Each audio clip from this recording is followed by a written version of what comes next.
as coisas que eu vou dizer, mas eu vou tentar aliviar também, trazer boas notícias, ou tentar, né? Trazer boas notícias para vocês, mães, porque nós pais, né? Eu sou pai de 3, a gente tem um papel muito importante, mas aos pais presentes, vou dizer, não compara com a importância que a neurociência revela, né, da participação, da importância da mãe, né, no processo de neurodesenvolvimento da infância e da adolescência.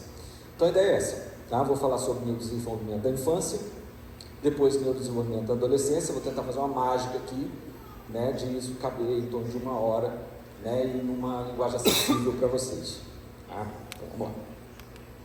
Eu acho que poderia, não tem como reduzir a luz aqui um pouco, por causa da gravação? Não, Acho que tá ruim, né? Eu vou ali em cima da massa. Vai ficar sem muita definição aqui. Bom, vou ganhando meu tempo aqui. Essa é a definição legal, né, do que é criança e do que é adolescente. Essa definição legal, né? Então, criança, na lei brasileira, 12 anos incompletos, até, né, 12 anos incompletos. Adolescente, na lei brasileira, seria daí até 18 anos incompletos, né? Então, esse é o que está na lei. E aí, a neurociência concorda com isso? Cambridge fez um grande estudo que publicou agora, na virada do ano, de 25 para 26. A publicação é de 25, mas ganhou repercussão agora, no iniciozinho do ano. Esse trabalho foi um trabalho incrível. Eles, por análise, né, de exames, sobretudo de neuroimagem, a gente está falando, a Áurea falou, né, da questão da potencialização da neurociência nos últimos anos, mas isso é um fenômeno de 50 anos para cá, quando surgiu os exames de neuroimagem, principalmente a ressonância magnética funcional, né, porque ela consegue entregar o que o cérebro está fazendo na sua profundidade, em tempo real, vamos dizer assim. E olha só os clusters, né, que foram formados em função, né, os grupos, né, o agrupamento em função das idades, gente. Então, primeiro, uma conclusão importante: existe infância para a neurociência e existe adolescência para a neurociência, porque a adolescência é uma categoria geracional que por muito tempo não existia. Não existia. Né? Se vocês pegarem o século XIX, né, principalmente as meninas, né, meninas de 13, 14 anos já estavam para casar. Né, já tinha um casamento encaminhado. Então, porque não existia a questão da adolescência, era passar de criança para adulto, né? E a neurociência derruba mais um mito, que existe a adolescência, existe, gente, tá? É um fenômeno típico neurocientífico que vai, não sei se você se surpreende um pouco além do que a lei diz, para não dizer pouco, muito, né, gente? 32 anos. Esse percurso de desenvolvimento que começa aos 9, vai até os 32 anos. Tá? O auge do desenvolvimento cerebral, eu suponho que a maioria de nós estejamos nele, né? Vocês estão vendo lá dos 32 aos 66, e aí a gente tem 2 processos neurológicos de envelhecimento, né? Um primeiro momento que vai até os 83, e daí por diante o envelhecimento tardio, né? Isso que a pesquisa resolveu dar como nomenclatura, né? Então, a minha intenção aqui é, sobretudo, trabalhar com esses 2 grupos aqui. É o que a gente vai fazer agora. Tá? Então, vou começar com a infância.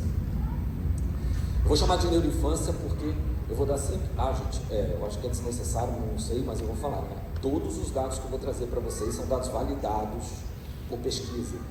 Para não aborrecer muito vocês, eu não vou botar fonte o tempo todo.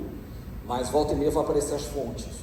Né, porque depois está sendo gravado, coisa tal, depois se quiserem olhar o slide, ler o artigo original, coisa tal, quem tem mais interesse pela área, enfim. Bom, uma coisa muito importante sobre a infância é que é na infância que ocorre a máxima neuroplasticidade. Então, neuroplasticidade é uma palavra que o pessoal anda, né, incorporando aí em discursos de múltiplas origens, mas enfim, é um conceito importante, que corresponde a quê? É a capacidade de desenvolvimento que o cérebro tem, o tecido nervoso, os órgãos nervosos e o sistema nervoso. Tá? Tudo que for, vamos dizer assim, de potencial transformação e desenvolvimento, constitui esse conceito de neuroplasticidade. Ele é vasto, tá? Eu vou mostrar dois fenômenos na neuroplasticidade nesse pequeno videozinho aqui, dois, que são neurogênese e sinaptogênese. Neurogênese é fazer neurônio, e sinaptogênese é eles conectarem. Tá? E esse processo todo está maximamente acontecendo na chamada primeira infância. Então, existe a gente usa esse termo, uma explosão neuronal e uma explosão sináptica, principalmente até os 2 aninhos. Principalmente até os 2 anos. Dali para frente vão acontecer alguns refinamentos. E aí eu vou mostrar que refinamentos é isso. Não sei se o Edgar está ali para soltar. Você consegue clicar ali nisso? Ó, são neurônios.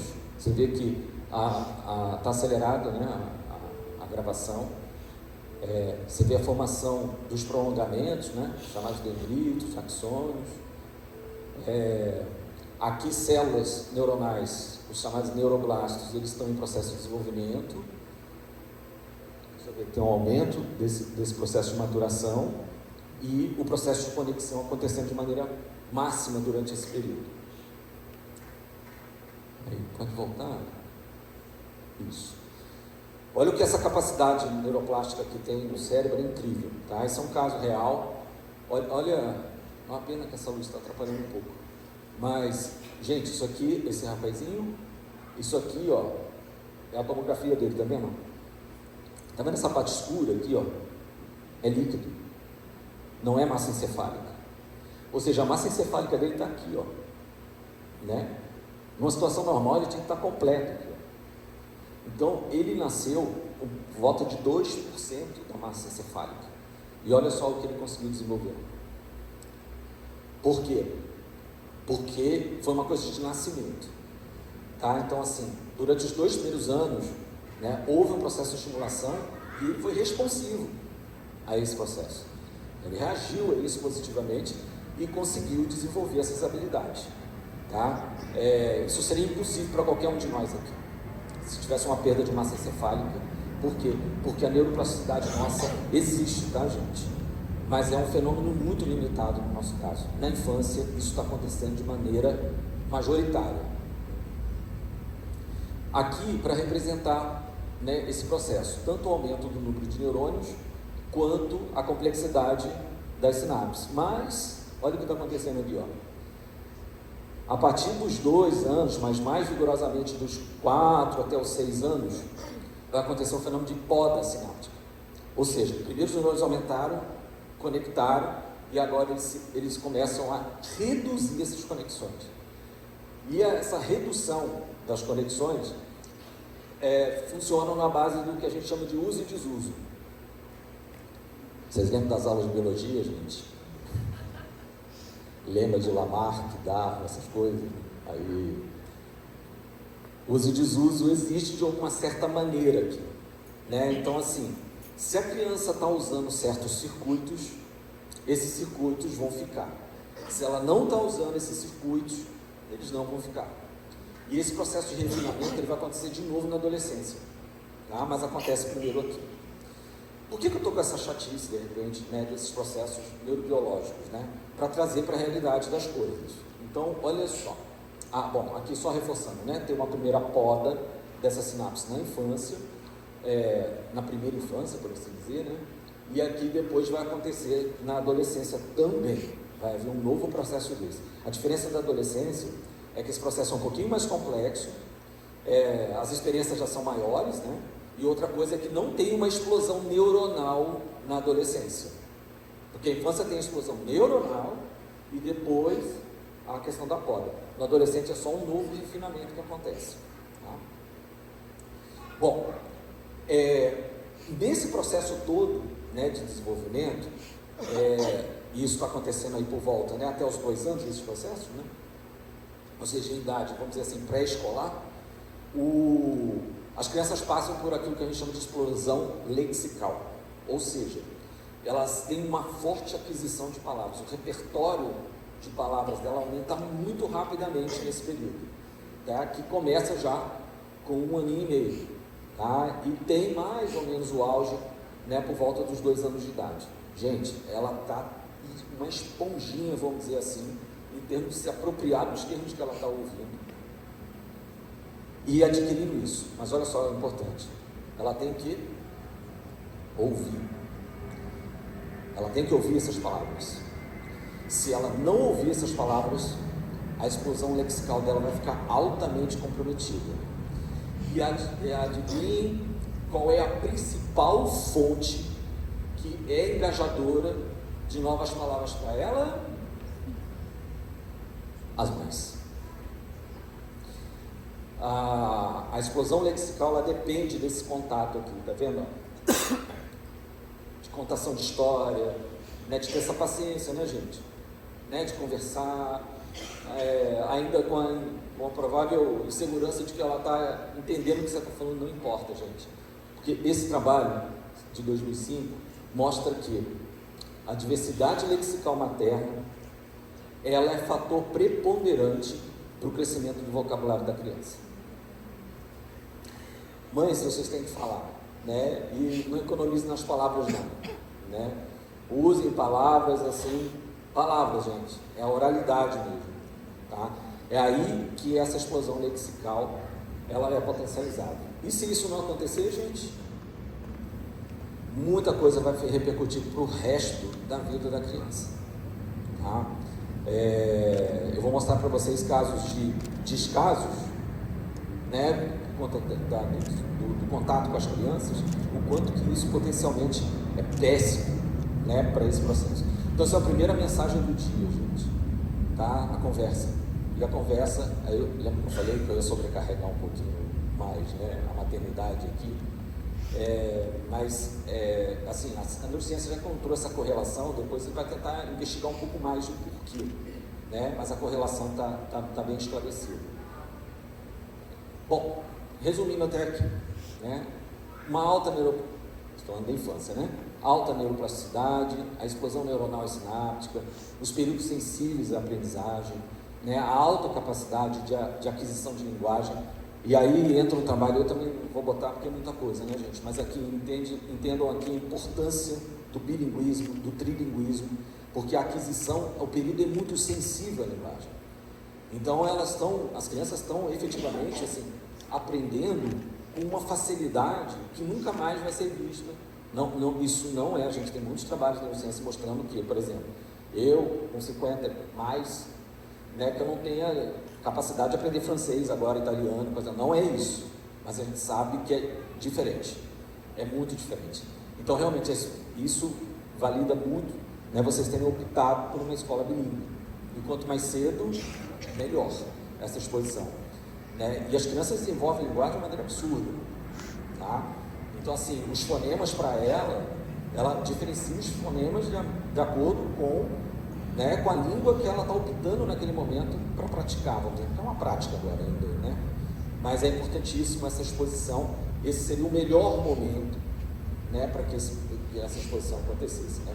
Eu tenho um amigo, né, de graduação na UNB, hoje ele é o chefe de pediatria do Hospital de Toronto, e chama Rodrigo, e o Rodrigo foi alfabetizado trilingue, porque o pai era brasileiro e a mãe canadense, e naquela região do Canadá que fala os dois, né?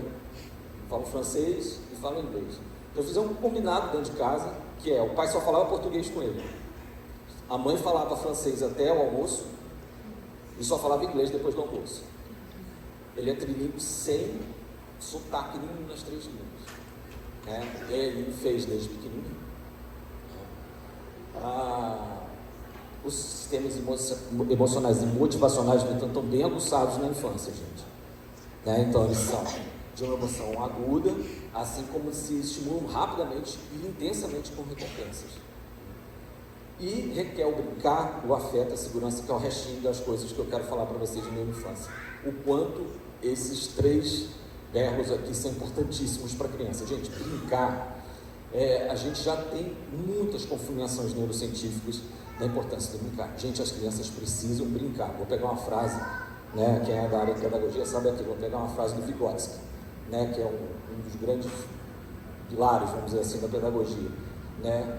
O importante não é o brinquedo, o importante é o brincar, tá? E a neurociência confirma, a neurociência vem para confirmar certas obviedades que a observação nos entregou já, mas gente, até isso é importante, né? Porque a gente fica numa tradição de fazer as coisas, às vezes sem pensar se elas funcionam ou não, tá? E assim, gente, brincar mantém e aumenta a plasticidade cerebral, que a gente acabou discutindo, aumenta a criatividade da criança, exponencia a linguagem dela, porque a criança, ela vai ouvindo, mas ela tem que, vamos dizer assim, ela tem que falar, tá? E no brincar, ela faz aquela autofala, né? Aquela fala egóica, como alguns teóricos de psicologia usam, a fala egóica, né?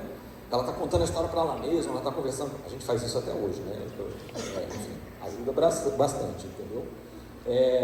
E nas interações com os coleguinhas, né? É muito importante que ele converse com os outros também, né? Aumenta a cognição social, sobretudo a empatia.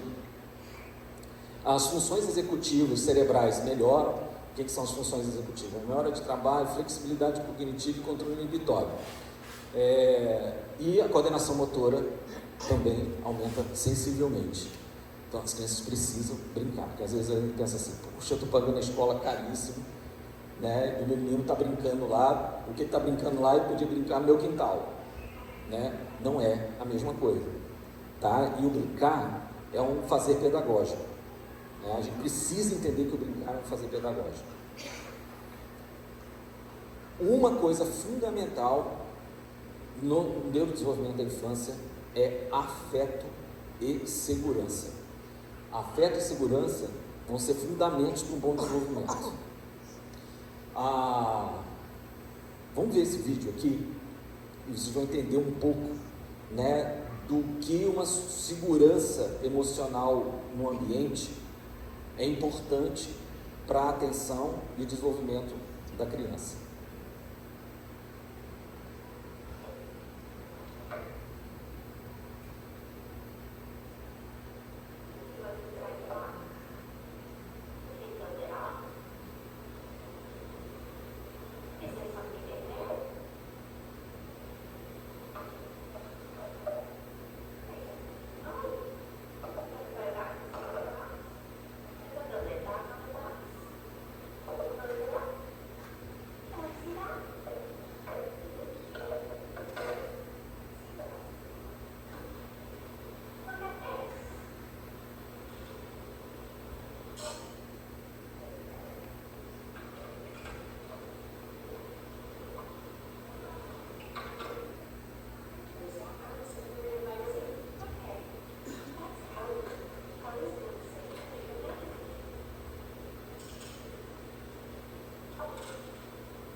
É isso.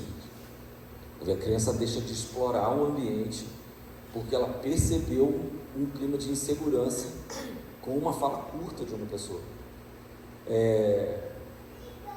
Isso vale para a gente repensar muitas coisas, né?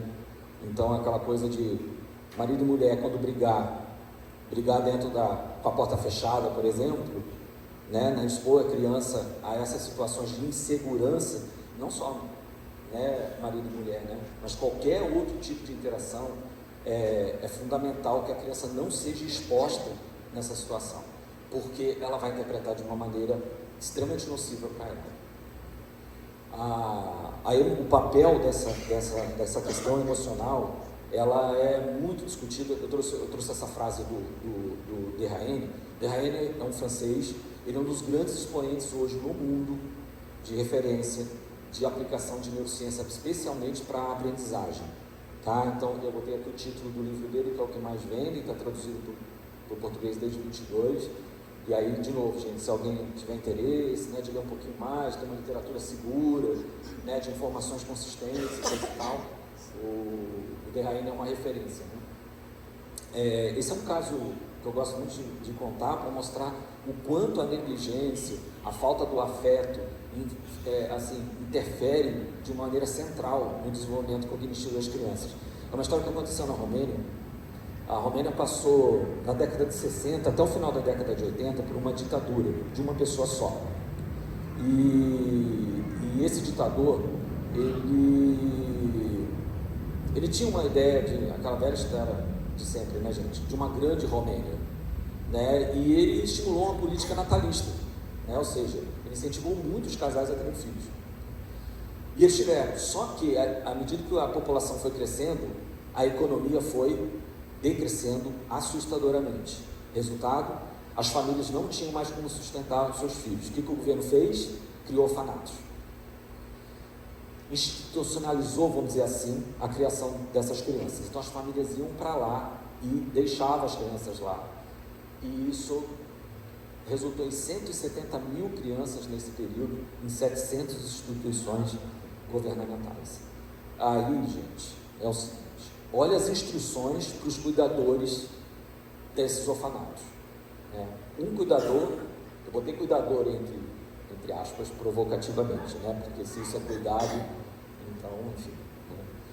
Uma pessoa para cada 15 crianças. Eles eram instruídos a não pegar as crianças no colo e nem demonstrar afeto. As crianças tinham a sua subjetividade, vamos dizer assim, né? A sua identidade totalmente corrompida, porque todos tinham o mesmo corte de cabelo, todos usavam o mesmo uniforme, eles eram treinados, olha só, gente, para fazer as necessidades deles, eles ficavam em fila com um piniquinho na mão, esperando a vez dele para poder fazer as necessidades deles, tá? E as crianças que choravam não recebiam atenção, porque a ideia é que elas entendessem, olha só a presunção, o olhar adultocêntrico, eu vou retomar isso lá na adolescência. Como o olhar do adulto, a imaginação do adulto, ela é do adulto, né? Ela não leva em conta. Eles estão achando que a criança vai aprender que se ela chorar não adianta nada, tá? Bom, resultado, acompanhar essas crianças por muitos anos. Então, eles fizeram o que a gente chama de uma pesquisa longitudinal, né? E eles compararam 3 grupos de crianças. As crianças que ficaram totalmente institucionalizadas, ou seja, ficaram no orfanato o tempo todo, algumas que foram transferidas para famílias adotivas, e o grupo controle eram crianças que não passaram pelo orfanato, gente. E aí a comparação foi essa aqui, ó. O QI sensivelmente mais baixo, só para você ter uma noção, o QI médio da população é entre 90 e 100. Essas crianças tinham QI por volta de 60 e 70. Isso é equivalente a uma pessoa com síndrome de Down sem educação inclusiva. É o equivalente. É como se a gente produzisse crianças, né, com esse nível de interação com a realidade, e elas não tinham. Você sabe que Down é uma condição genética, aqui não tem condição genética nenhuma, é uma questão totalmente ambiental. O EEG fraco, ele capta atividade elétrica cerebral, então o cérebro produz menos eletricidade, problemas de atenção, dificuldades emocionais e redução de massa. Olha a comparação dos cérebros de crianças com 3 anos de idade, negligenciadas, institucionalizadas, com crianças que tiveram uma criação familiar. Eu vou fechar essa palestra hoje falando da importância da família. De novo, é a neurociência talvez dizendo o óbvio, mas confirmando esse óbvio. O quanto é importante a família, né, nesse processo de desenvolvimento. Então, vínculo, interação, tudo isso é funcional demais, gente, para a infância. Tá? A gente precisa, todos nós, estarmos na mesma página, tá? Juntos, né? Porque essa questão da afetividade e da segurança, a gente tem que cuidar disso. Se a gente cuidar disso, já é mais de meio caminho andado. Mas estou aqui para alertar o outro lado da moeda. Cuidado com os exageros, né, gente? Muito cuidado com os exageros. A gente também não pode evitar, com toda essa segurança, toda essa afetividade, gente, o erro. O erro, ele transforma o nosso cérebro.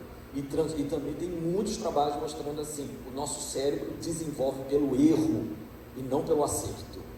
Nós precisamos errar para recorrigir a rota cerebral, e isso assim faz o cérebro ascender, né, nos processos de desenvolvimento dele.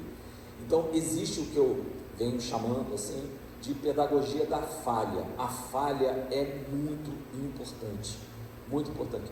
Eu tenho formação em psicanálise, então de vez em quando eu faço umas incursõezinhas rápidas na psicanálise.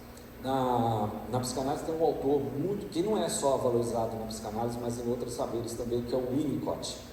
O Winnicott, ele fala assim sobre as mães, de novo as mães, foi mal, tá, gente? De novo as mães. As mães devem falhar, porque é na falha da mãe que o indivíduo constrói a sua subjetividade e a sua autonomia.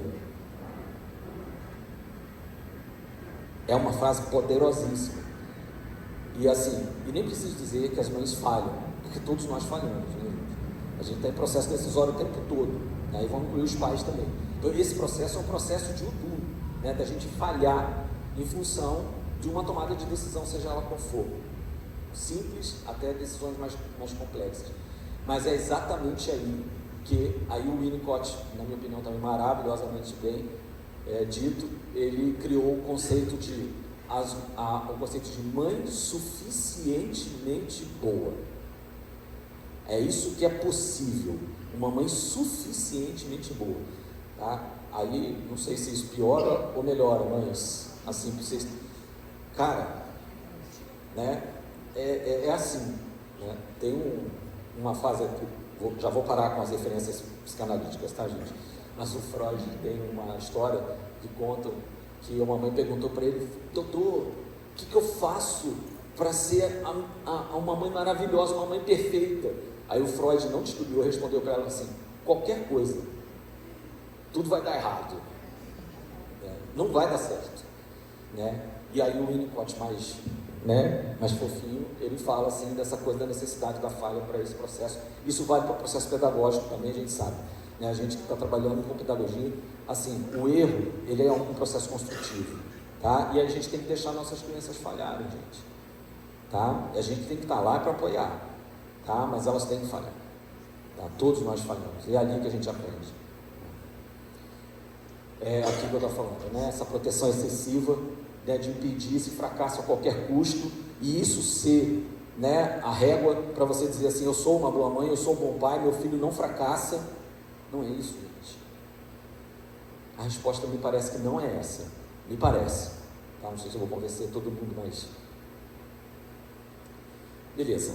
E aí um pouco disso, né, da questão da infância, né, e não só da infância, a gente precisar dos erros, né? Estou reforçando um pouco, né, esse conceito, né, da infância. Tudo bem até aqui, gente, sobre a infância, né? Então vamos lá, vamos falar dos maiorzinhos, tá? Depois eu volto com um fechamento com tudo, tá? Tem mãe de adolescente e pai de adolescente aí, gente? Eita! Bom, então, gente, bom, primeiro aquela coisa que eu falei para vocês, esse slide conta isso, né? De que existe adolescência para neurociência, foi o meu primeiro slide, foi aquele trabalho de Cambridge, né? Esse aqui é um autor um tanto quanto polêmico, mas, enfim, essa obra dele é uma obra interessante, que é o Sapolsky. Ele faz essa brincadeira aí, né? E o cérebro do adolescente, voltou. Ele brinca assim, né? O cérebro do adolescente não é apenas um cérebro adulto mal cozido, e nem um cérebro infantil, né, deixado fora da geladeira, tá? O que ele quer dizer é o seguinte: existe neuroadolescência, existe esse momento de um cérebro adolescente, ele tem características próprias. E ele fez uma frase nesse livro dele, que chama Comporte-se, que para mim é a síntese do que eu quero falar para vocês, tá? Se tivesse uma frase neurocientífica para explicar o adolescente, seria essa frase: e aí, cara, cadê o meu córtex pré-frontal? E eu vou explicar para vocês o que faz o córtex pré-frontal. E aí vocês já vão entender que, bom, antes de eu mostrar o que o córtex pré-frontal faz, só lembrar uma coisa: o cérebro é dividido em regiões chamadas lobos, né? E o cérebro que está ali está na posição anatômica, né? Ou seja, tá, é como se minha cabeça estivesse para lá, né? E vocês estão vendo que o amadurecimento dos lobos vem de trás para frente. Então, o primeiro amadureceu o lobo occipital, esse aqui de trás, que está sobretudo relacionado ao processamento visual, tá? Aí o temporal e o parietal, são os do meio, eu não vou entrar em detalhes do funcionamento dos lobos, só que me interessa, né? E são os que vão desenvolvendo depois, e o último a desenvolver é o da frente, é o frontal. Só que o lobo frontal, e particularmente a parte mais dianteira do lobo frontal, só faz isso aí, ó. Só isso aí. Vamos dar uma olhada. Quem já está ligando uma coisa com a outra, já está entendendo. Acho que eu posso parar a palestra aqui, entendeu? E aí eu vou fazer esse discurso, gente, né? A gente não pode exigir deles o que eles não conseguem entregar, porque eles não conseguem entregar, porque todas essas habilidades aqui estão ainda em desenvolvimento. E lembra que no estudo de Cambridge, isso só vai concluir aos 32 anos de idade, tá? Então você está com uma criança de 6º ano, criança não, né?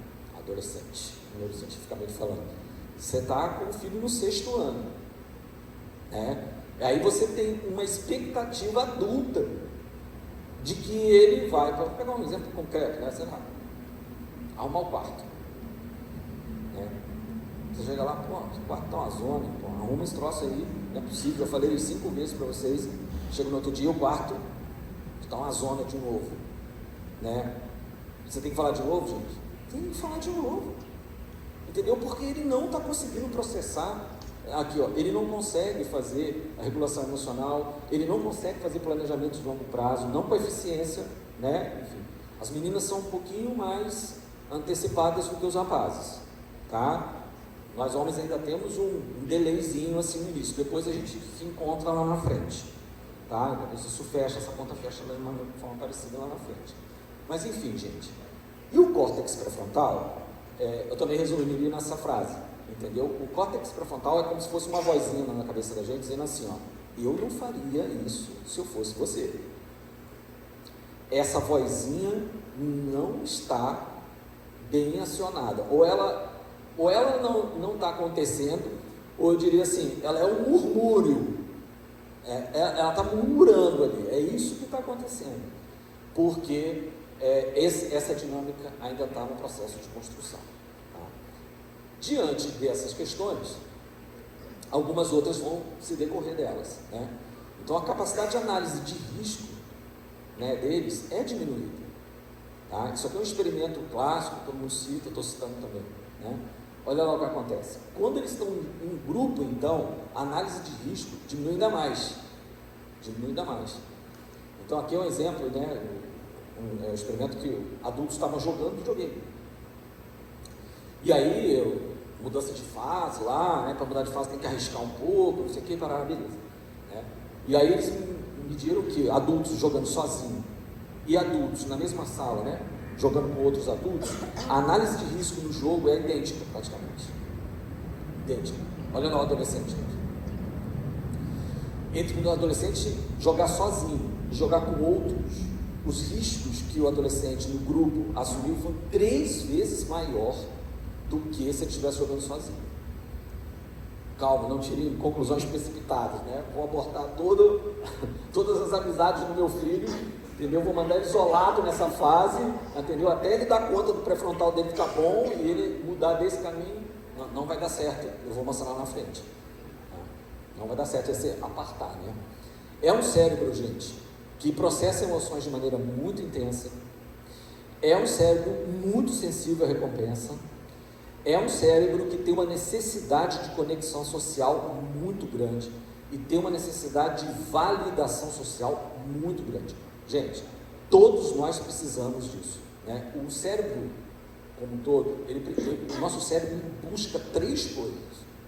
No fundo, ele busca 3 coisas. Nosso cérebro. Primeiro, previsibilidade.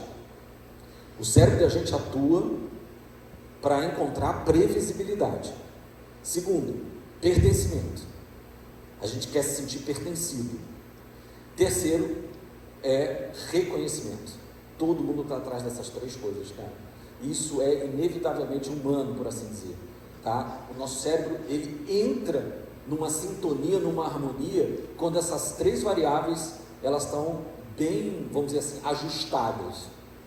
Tá? Não é diferente com o adolescente, só que o período de sensibilidade deles está exponenciado, é muito maior do que no nosso caso, porque o pré-frontal não está fazendo mediação.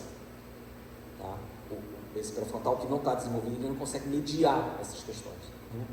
E então o planejamento e avaliação de consequência fica bem comprometido. Eles estão vivendo uma espécie de um momento dopamina. É porque a dopamina é um neurotransmissor ligado com questões muito motivacionais no cérebro.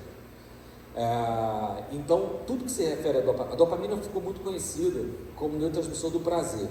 Tá? Essa versão é uma versão simplista, ela já está no processo de ser, né, remodelada. Então, assim, a gente entende que assim, a dopamina está ligada com muito essa questão da recompensa e do processo da motivação e do processo de deu certo, então eu tô bem, deu certo, isso é bom, isso é seguro para mim, eu vou fazer mais vezes, tá? Mas eles estão de novo com uma sensibilidade aumentada. Então eles reagem muito a estímulos e querem estímulos intensos, eles querem muita novidade.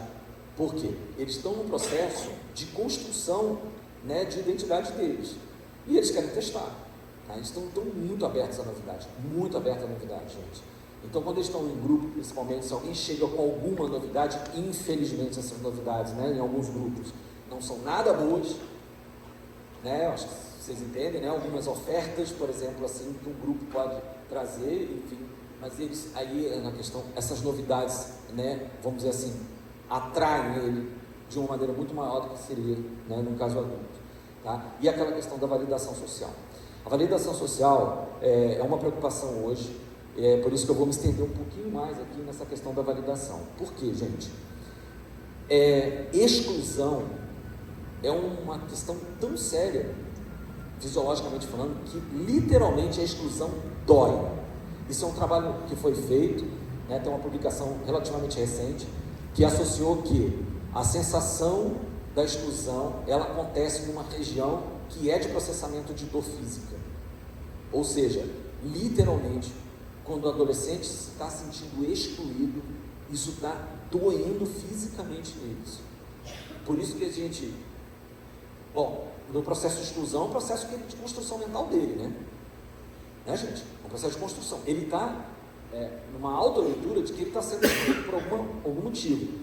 Tá? Os motivos que a gente vive aí nos atendimentos, né, tendo relato de vocês. Fez a festinha da turma e não me convidou.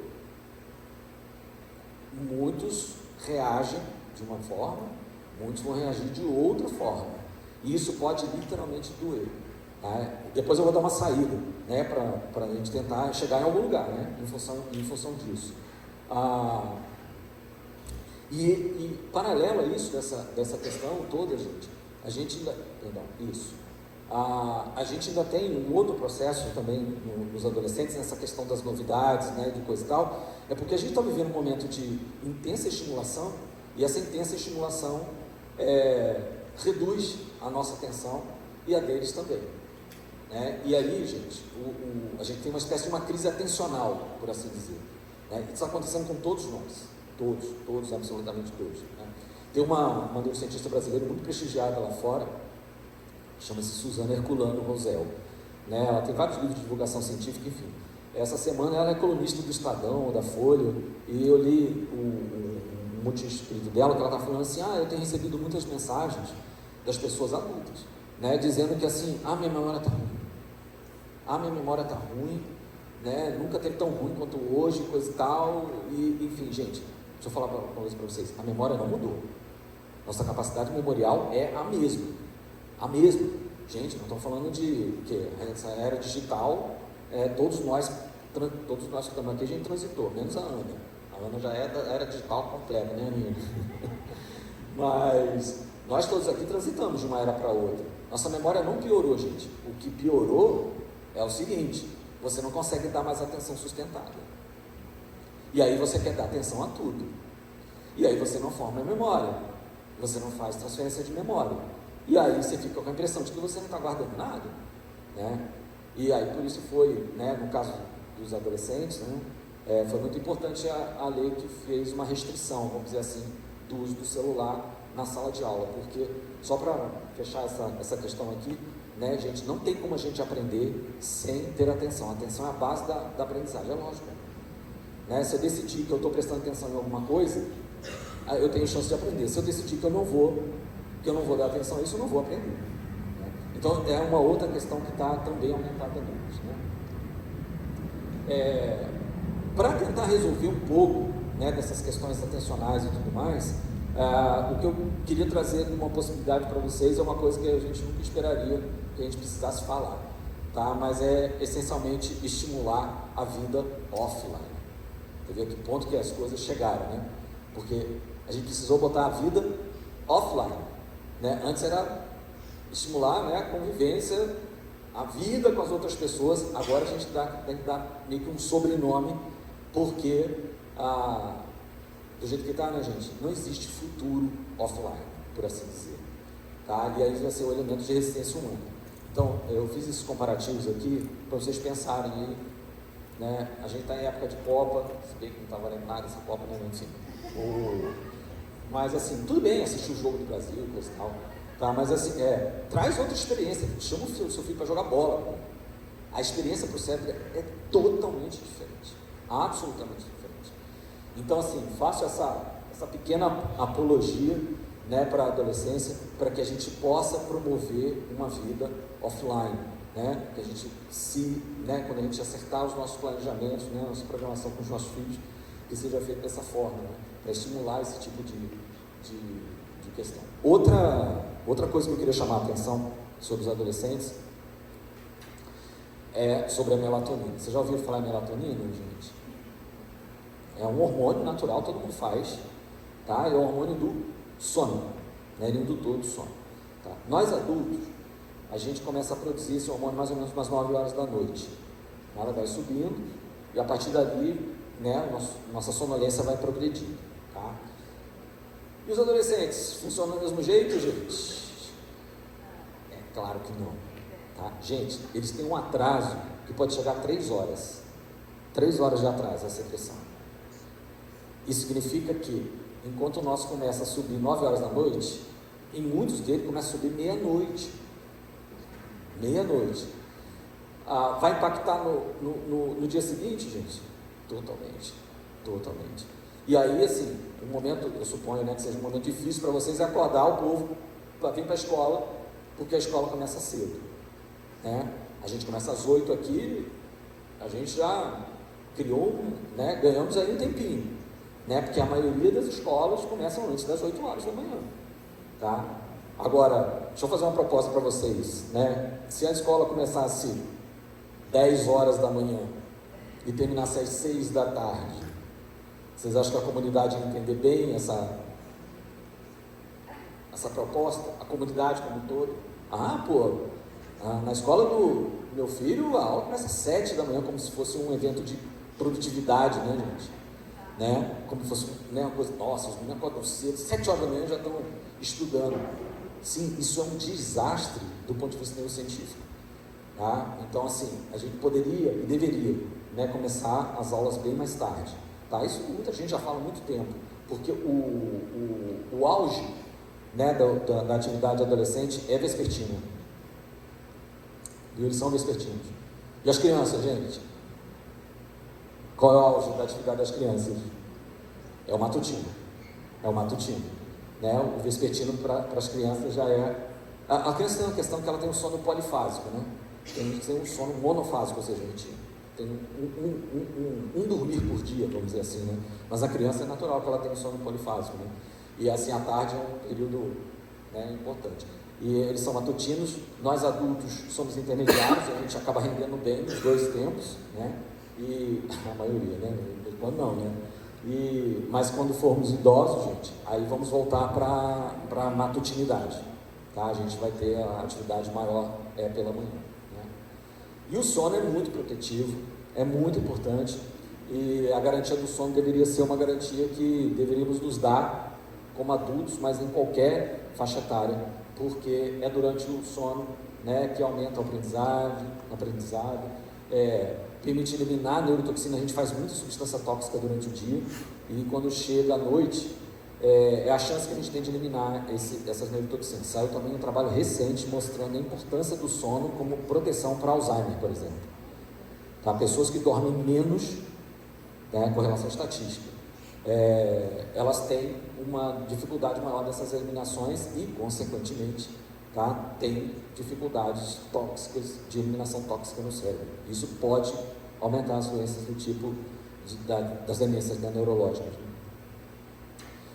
E sim, e outra coisa importante aqui, gente, a saúde mental, que daria uma outra palestra, tá? Eu estou trazendo aqui rapidamente, né, para a gente não, como disse, é muita coisa, eu sei, mas como é uma oportunidade quase única de eu estar aqui com vocês, né, eu resolvi trazer algumas outras informações, mas é uma crise que está documentada, isso é um trabalho grande, né, da OMS, um trabalho recente, mostrando os níveis de ansiedade e depressão nos adolescentes, tá? E você vê que o Brasil está acima da média nas duas doenças psiquiátricas.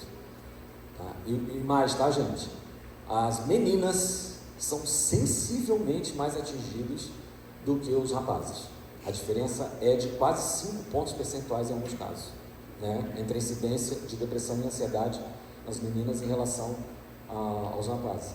Então, enfim, gente, são questões de atenção nossa, mas não é a parte central da palestra. Eu só estou querendo compartilhar com vocês que uma coisa que podemos fazer no dia a dia é preservação do sono, tá? Porque é um elemento que vai ajudar com que essas questões sejam minimizadas, né?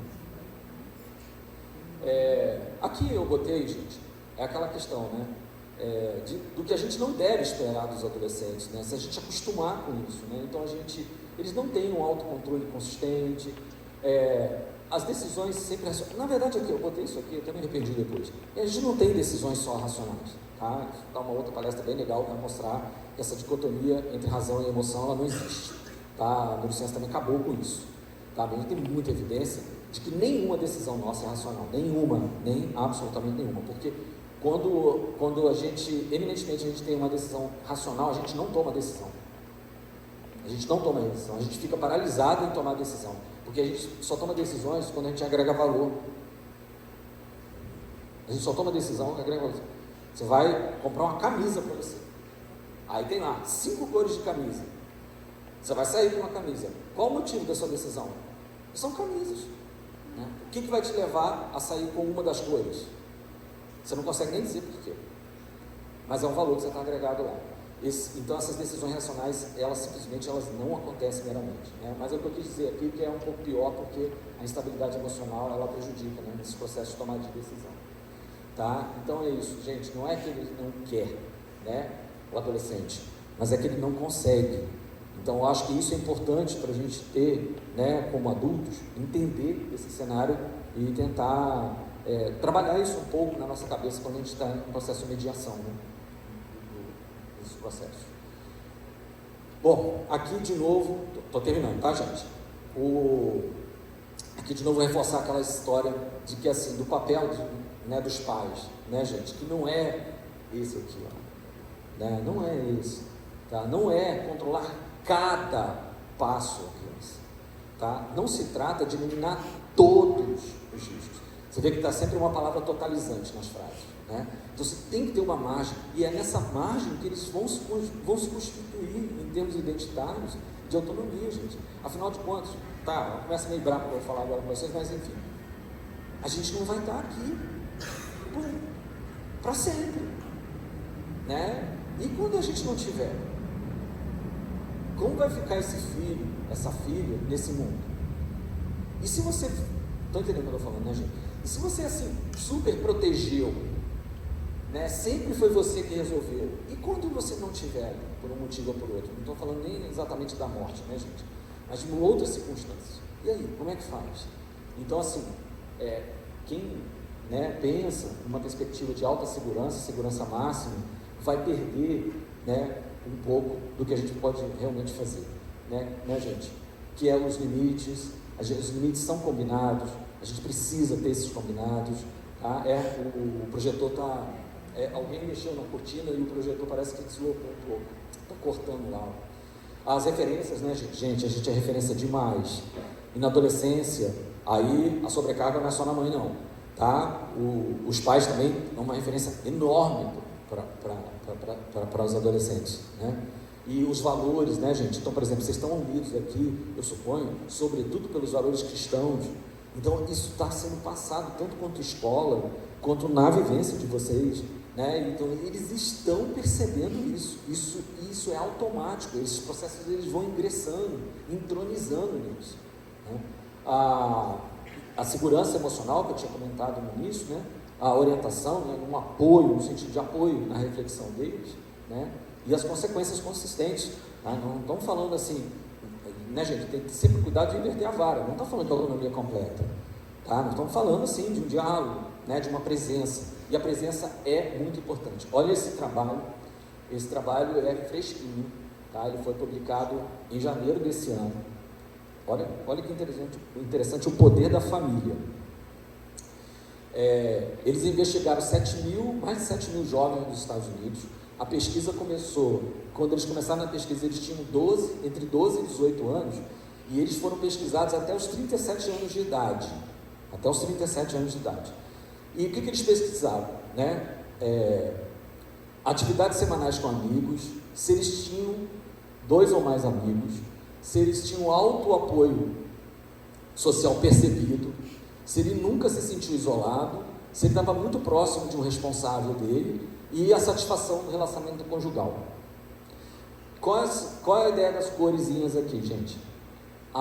O azulzinho, isso aqui é um nível de conexão familiar. Então eles tinham um questionário lá que eles mediam essa conexão familiar. Então ela foi de baixo, médio alto e alto. Alta conexão familiar. Consegue entender o resultado, gente? Todos os quesitos avaliados, quando os pesquisandos, né, ou seja, a amostra, mantinha uma alta conexão familiar, todos os indicativos foram maiores. A satisfação conjugal tá ruim de todo jeito, né, gente? Mas então, né?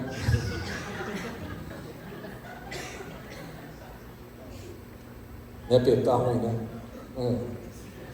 Vamos dizer assim, tá menos ruim quando tem essa conexão familiar, né? Que é 26% no máximo de satisfação. Mas deixa isso para lá, entendeu? O objetivo da pesquisa não era isso. O objetivo da pesquisa era exatamente o que, gente? Mostrar a importância da família. Todo mundo entende, gente, como salto da pesquisa, a importância da família. E aí, de novo, eu sei que estou repetindo essa questão, mas assim, parece óbvio, a gente faz um discurso que a família é importante, parará, mas com base em quê? Pronto, agora vocês têm uma pesquisa para dizer para qualquer pessoa, né, da importância da família nessa conexão. E eu volto aqui à questão das amizades, né, gente, como é importante. Olha que trabalho interessante, também recente, né, aqui eu ponho as referências, né, o trabalho do ano passado, tá, que mostra a associação entre número de amigos e depressão. E aí eles chegam nesse trabalho a um número ótimo de amigos. Aí vocês façam aí uma autocrítica aí para ver onde vocês estão aqui na curva, né? Então o ideal seria 5 amigos próximos, porque o nível de depressão em quem anuncia que tem 5 amigos próximos, né, é muito baixo. E a pesquisa revelou uma coisa importante também, né, gente? Se você não tem amigo ou tem muitos, o nível de depressão é o mesmo, tá vendo? Enfim, eu botei esse slide para voltar àquela questão da validação do grupo, e aí você não tentar proteger o seu filho, né, tirando, né, ele do grupo, por assim dizer, ou não querendo alimentar que isso aconteça, né? Porque eu suponho que quase todos vocês têm algum amigo de infância ou amigo de adolescência, né, que vocês fazem, né, contato até hoje, né? Pelo menos isso as redes sociais ajudaram a gente, né, a resgatar esse povo aí, mas enfim. Estou terminando, de fato, gente. Então eu diria, né, que neurocientificamente educar é ser, de uma certa maneira, esse córtex pré-frontal que ainda está em amadurecimento, tá? Aquelas funções todas que aparecem lá, essas seriam as funções que a gente, né, poderíamos, né, agregar e contribuir para que esse desenvolvimento seja o máximo possível. E outra mensagem que eu quero deixar para vocês é isso, gente: o afeto é fundamental, mas os desafios são igualmente fundamentais. Então a gente às vezes a gente tem a dificuldade, né, de não aceitar o desafio, de dizer não e tudo mais. E aí nós estamos numa modernidade complicada, porque muitas famílias não estão dizendo não para praticamente nada, né? Sempre o sim, sempre tudo bem, coisa e tal, porque a gente entrou numa espiral muito incrível, que é o seguinte, eu estou falando agora muito também como pai, né? Às vezes a gente diz sim com medo de perder o amor do seu filho. Aí a gente dá o sim, tá? Isso não acontece no fundo, gente. Ninguém perde o amor do outro por dizer um não. Claro que assim, né, gente? Tem circunstâncias e circunstâncias, tá? E então é muito importante que esse recado também fique exposto para vocês. E meus 2 últimos slides, eu suponho que não tá, é um slide de confiança mútua entre a gente, né, gente? Lembra do videozinho que eu mostrei da criança, né, lá no consultório, né? A criança aprende melhor quando os adultos importantes na sua vida, eles estão não competindo entre eles, mas em colaboração. Eu estou falando de pai e mãe, estou falando de mãe e avô, eu estou falando também de família e escola. Então, a gente precisa, a gente sabe, gente, perdão, está falhando um pouco aqui, é o último slide, pronto. A gente sabe que esse desenvolvimento, ele vai se dar de uma maneira muito satisfatória, né, se encontramos a mesma mensagem em todos os lugares. Eu tenho certeza, né, de que vocês estão fazendo o melhor de vocês. A gente gostaria que vocês tivessem a mesma certeza de que a gente está fazendo o melhor aqui na escola, tá? Obrigado, gente.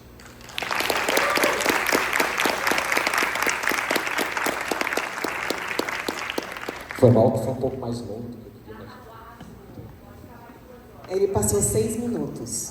Nossa, parece eu, né, falando. Gente, que delícia ouvir o Marcelo, né?